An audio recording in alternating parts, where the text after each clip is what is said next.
Greetings and welcome. I'm JustaVOR, bringing you what I hope is constructive information on what the system of white supremacy, racism is, and how it works, as well as what can be done to replace it with the system of justice.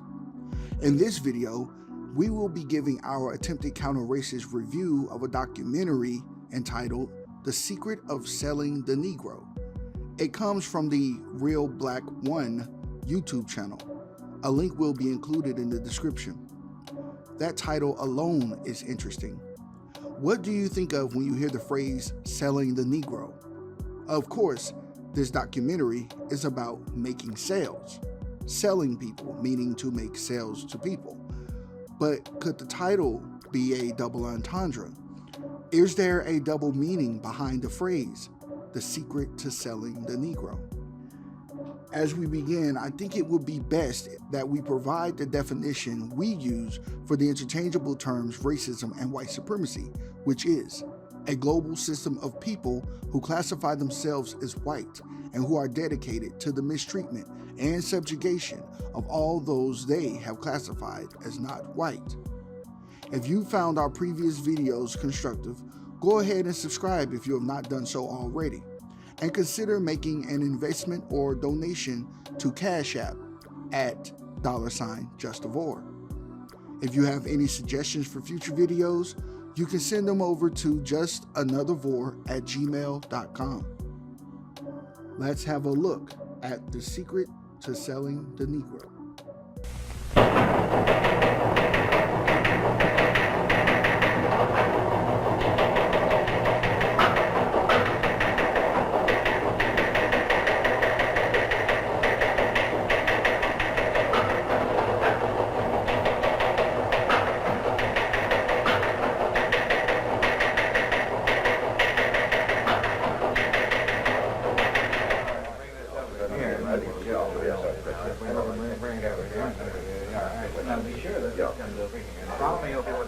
Well, move that over there. Why don't you move that? You got the level on that, Joe? Hey, how's this video coming through? Are the lights hot enough? Don't forget the dolly and close. All right, return, stay clear, number 2 camera, and all set. Stand by. This 1954 documentary, The Secret of Selling the Negro, will appear to involve what the code refers to as Area 1 of the 9 major areas of people's activities, economics.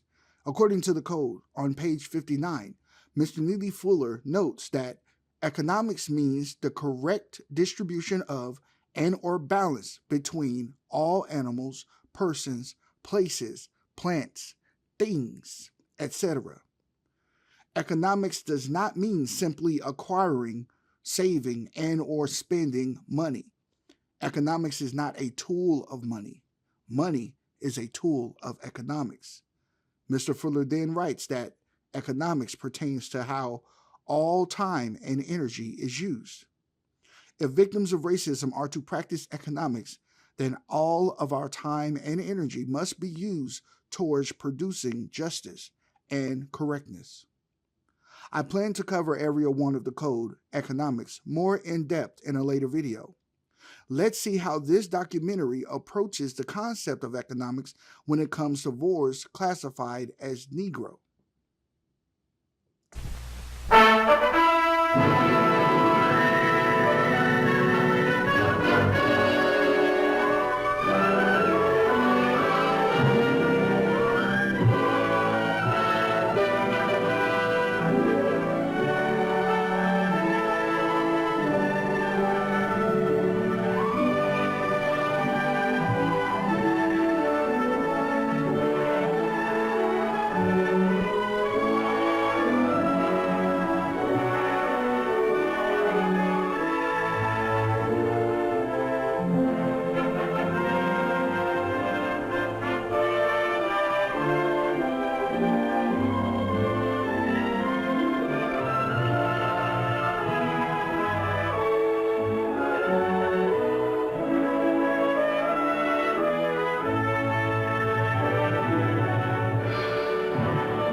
Hello, I'm Bob Trout.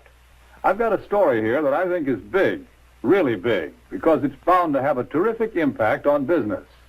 I'm talking about a new market, a big new market, millions upon millions of new prospects with $15 billion to spend. That's right, I said $15 billion. That's a lot of money, isn't it? The surprising thing is that it's a fresh market, still full of opportunities. It grew up so fast, got so big in a hurry, that few of us realize its scope. Now, these days, nobody's likely to pass up chances to sell. And yet right here in our own front yard, there's a neglected market. There's money waiting to be spent. To get the story of this market, to be able to tell you the secret of selling the Negro, we did a lot of digging. We talked to leading businessmen, to customers, and to salesmen. We went to Washington, D.C. We set up cameras and other key points around the nation. And out of this all, there emerged a story, the story of a new market. This video appears to be propaganda, aimed at getting suspected white supremacists at the time comfortable with opening their doors to VORs classified as Negro or Black for the purpose of separating Black people from the wealth that they had been building for themselves in spite of the system of white supremacy. Propaganda, according to Britannica, is the dissemination of information, facts, arguments, rumors, half-truths, or lies to influence public opinion. It is often conveyed through mass media. So not only does this video appear to be aimed at getting suspected racists to be open-minded enough to allow Black people to shop with them, but it also appears to be a device made to influence Black people to spend their dollars at white-owned stores instead of Black-owned businesses. Mr. Fuller reminds us that the system of white supremacy is a business. Note that in this documentary, we aren't referred to as a people first, but as a market.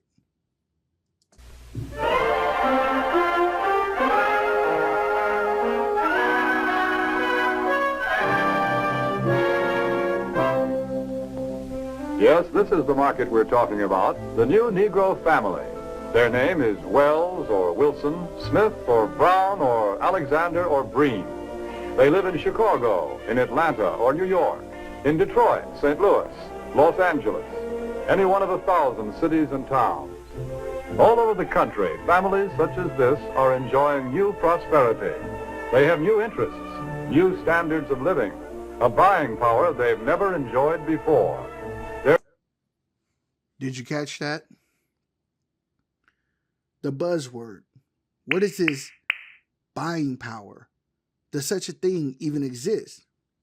In the book entitled The Myth and Propaganda of Black Buying Power, Jared A. Ball proposes that buying power as economic mythology developed within a broader effort to impose Black capitalism as an alternative to political or social equality and citizenship.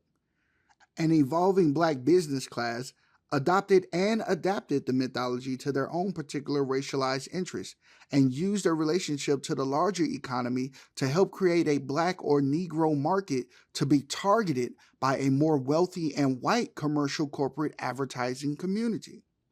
Ball also notes that terms such as purchasing power and spending power are used interchangeably with the term buying power. Is this documentary an early step promoting this alleged myth in order to influence Black people to siphon off their wealth to the dominating white power group? Let's continue. There are good prospects for practically all types of goods and services. All too often, though, they're overlooked prospects. Why? Because of some good, valid reason? No. They're overlooked because of mistaken ideas, because of out-of-date ideas about how the Negro lives and how he buys. The truth of the matter is that the Negro lives pretty much the same as other folks. He buys pretty much the same way, too. But just the same, a lot of old doubts and opinions keep cropping up over and over again. Racism. I don't like to do business with Negroes. They're drifters. You can't keep track of them. Yes, although a lot of people think that way, the truth is that 1 out of every 3 Negro families living in cities today owns its own home. That figure comes directly from the United States Bureau of Census. Maybe so, but Negroes are poor credit risks. Not more of a credit risk than any other group. Actually, the Negro homebuyer meets his payments faithfully, often more faithfully than other race groups in the same economic level. That's the information we got from people who ought to know, the National Association of Real Estate Boards. Well, maybe, but I've always heard that Negroes buy shoddy, poor-quality merchandise. No, it's just the other way around. According to leading researchers, in proportion to population and income, Negroes buy more quality products than any other comparable United States group. You see, there are a lot of confused notions about the Negro customer. But when you dig right down and find out about them, they just don't hold water. Negroes own homes. They meet their payments faithfully. They buy good brands of merchandise. So why let a lot of old-fashioned ideas hurt profits? Take a look at the real facts. Here in Washington, D.C., the nation's capital, some amazing facts and figures about this new market have been uncovered. For a first-hand report, we would like to take you directly to the United States Department of Commerce to hear this story from the Secretary of Commerce himself. Here is the Honorable Sinclair Weeks, the Secretary of Commerce of the United States. This video even has federal backing. I mean, this move to get those black dollars is serious. This definitely comes across like propaganda, stamped with government approval. And look at the era in which the documentary was made. It is dated as being published in 1954. And what else was going on around that time? Well, Brown versus the Board of Education was also delivered in 1954, but was initially filed in 1952. See, Brown v. Board was part of a greater push to end legal racial segregation across the United States concept. So, could it be that this documentary was setting the stage for the inevitable increase in monetary interactions between white people and their non-white victims? Why not do a government official supported video aimed at getting white people to spend their dollars with black businesses? How would that affect the power structure of the system of white supremacy at that time? In the Department of Commerce, we are constantly alert to trends that mean a healthier national economy, better business for the nation as a whole. Recently, we have been interested in a rising young market, one that represents a huge potential for goods and services. I'm referring to the new Negro market. The tremendous buying power of this group is backed, of course, by an increased earning power. The average Negro family's income is at a record high. In fact, since 1939, it has increased more than the average income of all other Americans. Just take a look at a few figures. An official Department of Commerce report shows that at least 1/3 of the Negroes living in cities earn from $2,000 to $5,000 a year. Today, the average Negro wage earner brings home a paycheck 4 times larger than the one he collected in 1939. As a whole, the Negro market has a total income of about $15 billion every year. And after taxes, Negro families still have many billions of dollars to spend. Here is a buying power that cannot help but have a tremendous effect on our national economy and on business prosperity in general. When these dollars are spent for a wide range of goods, services, and employment, business everywhere is bound to feel the impact. Deception detected. Did you catch that? Black so-called buying power that was backed by record income earning power. How is buying power calculated? Does it include things bought through financing, such as homes, which are not yet paid off? And how much buying power is actually debt? What power do we get from increasing our debts? I want you to ponder on that one. In The Souls of Black Folk by W.E.B. Du Bois, the ancestor mentions how following the end of formal enslavement in the so-called U.S. South, suspected white supremacists would often use debt as a weapon to keep black farmers from profiting from their own labor, essentially working and sharecropping only to maintain their debts, never actually being able to come out of debt, let alone find any sort of empowerment resulting from those debts. Only a small few ancestors were able to manage their debts and find profit from their labor. Ultimately, much of the land that black people were able to secure following the Civil War was lost and taken back by some of the very same white supremacists who fought to keep the ancestors formerly enslaved. How does this parallel with debt practices today? What does it say about the concept of buying power? This new buying power has resulted in a class Negro market, a profitable, above-average income group of consumers.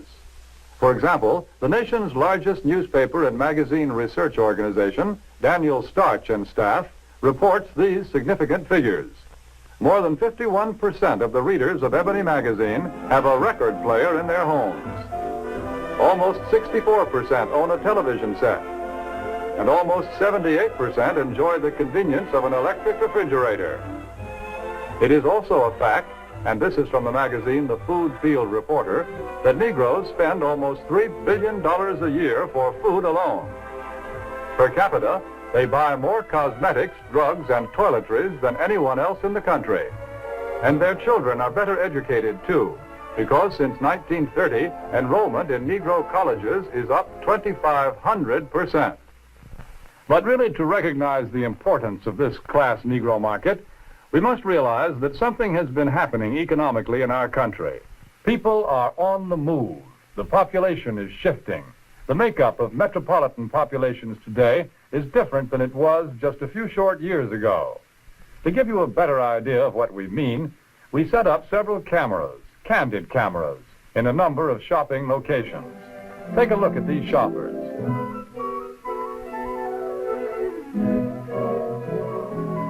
Notice what a large proportion of them are Negroes. What's the reason? It's simply this. Negro families are moving into the cities where there are more job opportunities. Here they find occupations with more prestige and security, jobs that pay more money. As a result, Negro families today often make up the largest part of Central City consumer prospects. A shoe store in Chicago's Loop, for example, reports that more than 50% of its customers... Wait a minute. Did you see that? Hold up.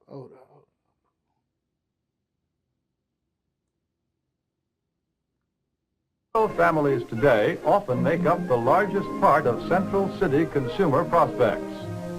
A shoe store in Chicago's Loop, for example, reports that more than 50% of its customers are Negroes.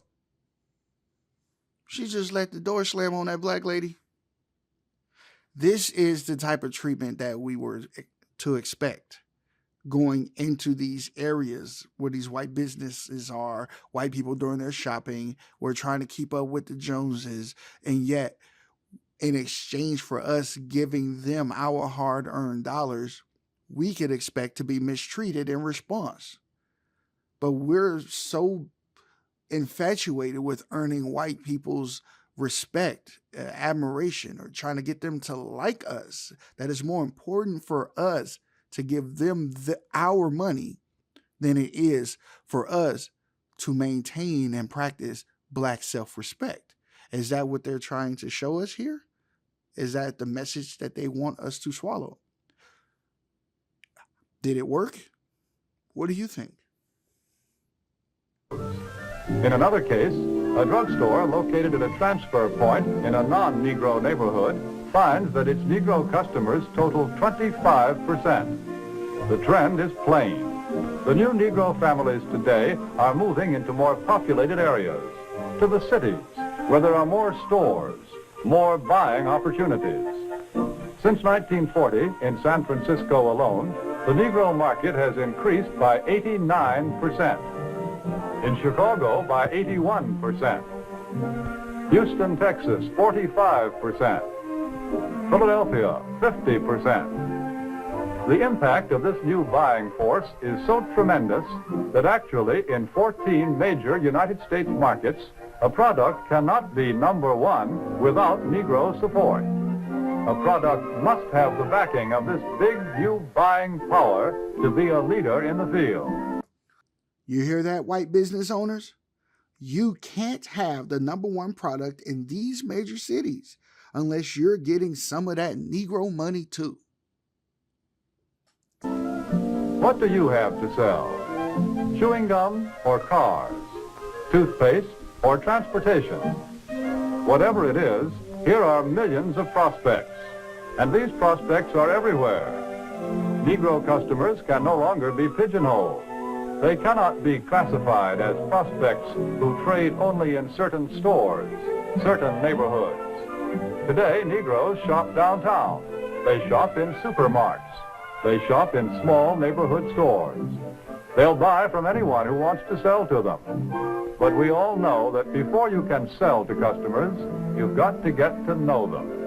You must understand something about them. What do the Negro customers buy? Why do they buy? How do you sell to them? Let's find out.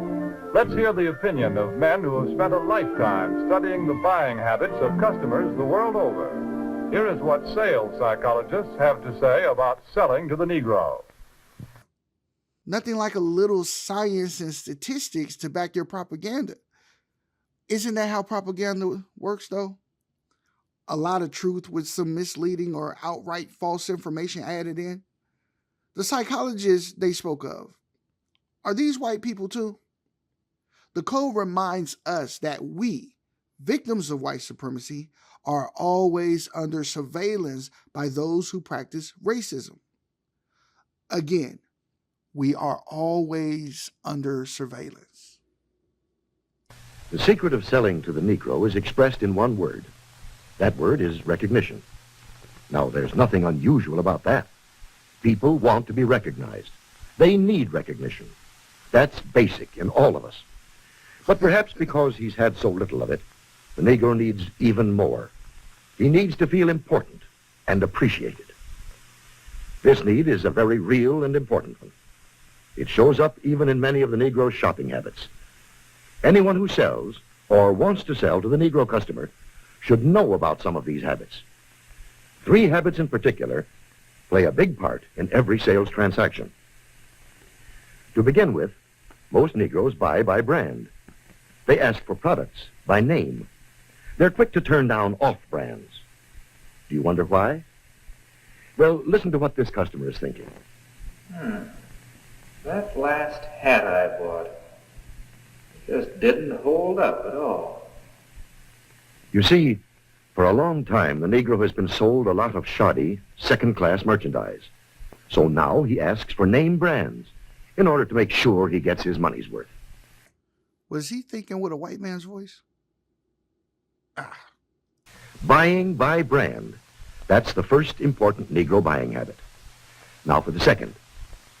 The Negro buys good quality merchandise.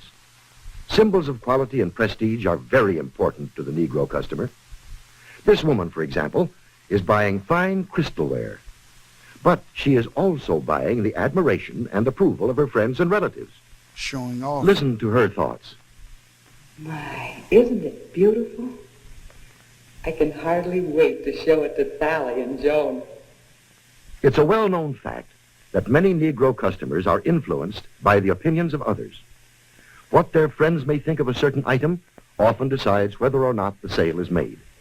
So remember, the Negro buys quality merchandise. That's the second important point. And here's the third thing to remember when selling to a Negro customer. When he specifically asks for one thing, don't try to sell him something else. Don't try to switch him at the point of sale. If you do, he'll probably react something like this. Doesn't he think I've got the money to pay for it? There's a reason for this reaction. Again, because he's had experience with cheap merchandise, the Negro resents being offered a substitute. He wants to be sold on quality, not price. The Negro buys by brand, he buys quality, and he doesn't like to be switched at point of sale. These are the keys to selling the Negro customer. Another point. The Negro family does things together, as a group. The family works as a unit. It lives as a unit, and it buys as a unit. Interesting how it appears that since the effort to supposedly integrate the society while simultaneously pulling black resources away from black people, marriage rates among black people have been on a decline, further dismantling an already shaky and even crippled black family structure. They say hindsight is 20/20, meaning we can often see the consequences of behaviors more clearly after the behavior and time has passed. But the code teaches us that recognizing patterns would allow us to better use logic in the moment in order to make constructive decisions, leading to constructive behaviors. What patterns can you see in this video when it comes to how the black so-called family structure or black care unit is impacted by today's strategies to separate black people from their resources? When you sell to one member, you many times sell to all. It's also true that many places of entertainment are still closed to the Negro. So he spends more of his money for the things that are available to him, often for items that are considered luxuries. Another trait of the Negro market is the fact that it is a pre-sold market. We know that the Negro buys by brand, and he buys the brands that he knows something about. Where does the Negro buyer get this information? We know that Negro customers are turning more and more to the publications that are tailored specifically to their needs, that give them the news and the information that they want to read about. Jared A. Ball, in The Myth and Propaganda of Black Buying Power, alleges that racially showcased victims, black people who are allowed to have some form of wealth, who were running publications such as Ebony and Jet Magazine, etc., used the myth of black buying power to get black consumers to buy from white businesses who could purchase ad space in these black publications. Essentially, Mr. Ball alleges that these wealthier black people were not interested in empowering the black team, but only in furthering enriching themselves at the expense of the black group. The real winners, as history shows, has been those who classify themselves as white. What are your thoughts on this? Many leading businessmen and companies already know this. That's why so many of them are taking this direct, sure route of reaching the Negro customer. The vice president of advertising of the Drew & Watch Company, for example, says this. In many important cities throughout the United States, Negroes are important customers of the credit jeweler. Therefore, it seemed that Ebony magazine would be a very important advertising medium for us. We would say it was very well received, and from our viewpoint, a very successful campaign. From the Remington Rand Company comes this statement. Our records show that advertising in Ebony has been effective in many ways. As all good advertising should, it has built a terrific amount of goodwill and has brought a volume of sales and sales inquiries. A representative of the Alaga Syrup Company makes this statement. Because of Alaga's regard for the influence of Ebony in the Negro market, advertising space was doubled. Alaga's long experience in selling to Negroes now takes the most direct route to its best customers, reaching Ebony's 2.5 million audience in every issue. And here are the statements of still other business leaders. Yes, many business leaders are discovering the most direct and most efficient way of reaching the new Negro market. Look here at the results of the same advertisement in two different publications. Ebony. This part of the documentary appears to be an advertisement to get white businesses to advertise with Ebony and other specific black publications, who also happen to be the official sponsors of this documentary. And another general magazine. You can see that proportionately, more men and women read the ad in Ebony than the one in the other magazine. And they did a better job of remembering it, too. A greater percentage of readers noted, associated, and remembered the ad in Ebony. But now, wait a minute. If the Negro market is so big and easy to reach, why aren't more companies going out after it? Well, often because of the feeling that there's something entirely different, unusual about selling to the Negro. But is it really so different? What do salesmen say? The successful salesmen who do a good job of selling in Negro communities. How do you go about getting the order? How do I get the order? Well, to tell you the truth, I don't do anything. Anything different, that is. I've been calling on these accounts long enough to know that the Negro just wants to be treated like everybody else. No matter who you're calling on, a little friendliness and courtesy help a lot. But naturally, anybody resents being patronized or talked down to. So I usually call a man Mr. Brown, Mr. Smith, or Mr. whatever his name is, until he tells me to call him by his first name. This part is apparently teaching white people how to treat black people like people. Why do so many so-called white people seem to need training to treat so-called non-white people like so-called human beings? And of course, I always stick to business. I stay away from talk about race or religion or politics. That goes for talk about Negro celebrities, too. You know, this business about what good prize fighters and singers the Negroes are. Who cares? When a guy's in business, no matter what color his skin is, he's interested in making a living, in making money. That's uppermost in his mind. Man, get that I guess money. maybe what I'm saying is that I try to help any way I can, sometimes with displays or ad materials, or an idea once in a while.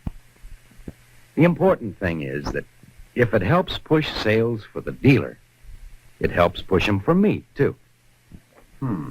Handle the Negro account just like any of your others. Don't patronize. Stick to business. Get interested in the account. Pitch in and help any way you can. Sounds like pretty good sales advice. That's the secret of selling the Negro. Well, how about it? What do you think of this new market? It can open new outlets for you and for everybody who sells goods or services. It's still possible to get in on the ground floor when this market is just beginning to grow and to expand. The facts and the figures that we see here are just a small sample of what they promise to be next year and the years after that. Yes, here are men and women with money to spend, and they spend it for exactly the same things as you and I and everyone else. They buy almost every type of product and service that you have to offer, and they can be reached like everyone else through publications that appeal to their interests and desires, that deliver the kind of loyal readership that can be proved both in surveys and in down-to-earth sales. Here is a ready-made market waiting to be asked to buy.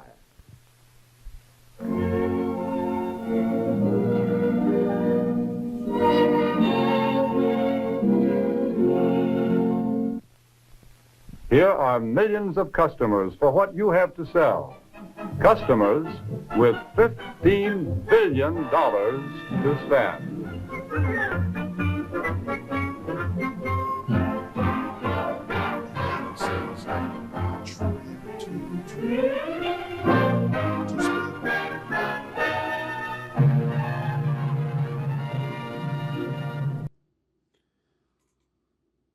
According to the United Independent Compensatory Code System concept, as written by Mr. Neely Fuller Jr., justice is defined as balance between people, guaranteeing that no one is mistreated and guaranteeing that the person who needs help the most gets the most constructive help.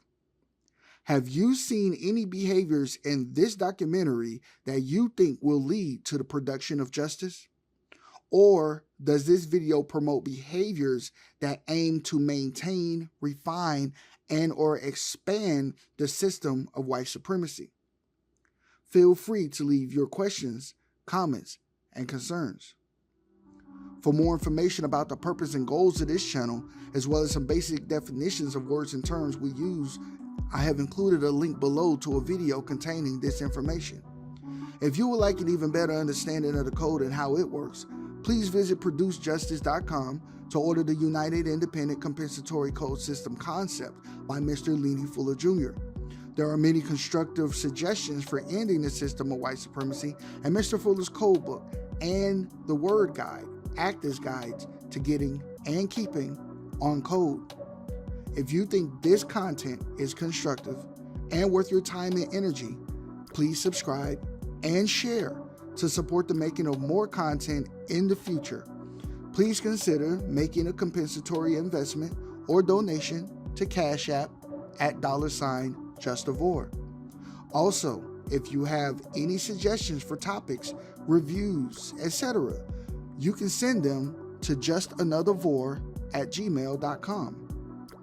Much appreciation for all the VORs who are already subscribed. I am JustaVOR, and I'm still learning. Thank you for watching. Until next time.